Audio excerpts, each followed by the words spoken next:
আসসালামু আলাইকুম। আজকে আমরা আবার আমাদের 4G ট্র্যাকিং সহ কার্ড জিপিএস ট্র্যাকারটা ইনস্টল করলাম।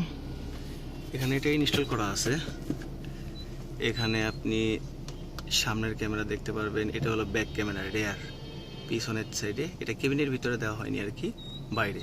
এটা ভাইয়া সাজেস্ট করছে যে এটা বাইরের সাইডে পিছনের দিকটা সে দেখতে চাচ্ছে আর কি, কেবিনের ভিতর না।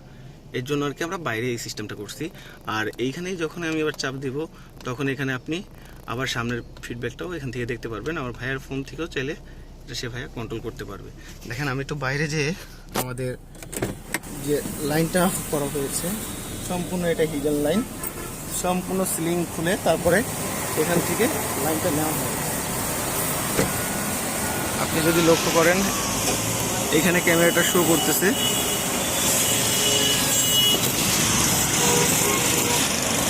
এখানে তার রেয়ার ক্যামেরা দেওয়া হয়েছে, ঠিক আছে। দাঁড়িয়েছি,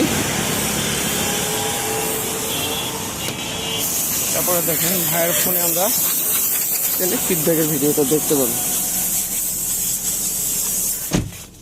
একটু কি মোবাইলটা একটু দেওয়া যাবে? দেখেন আপনারা, এখান থেকে আমি চাইলে লাইভ ভিডিও, লোকেশন, এটা হলো সামনের ক্যামেরা। যদি আমি পিছনের ক্যামেরা দেখতে চাই, এটা হলো পিছনের ক্যামেরা।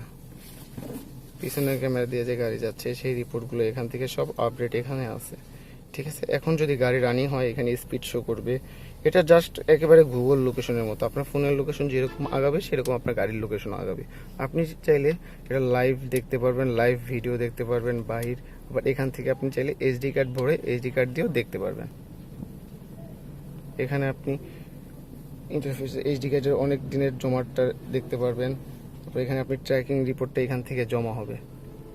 বিগত 4 দিন কি 5 দিনেরটা এখানে রেকর্ড থাকবে আর কি, লাইভ যেটা।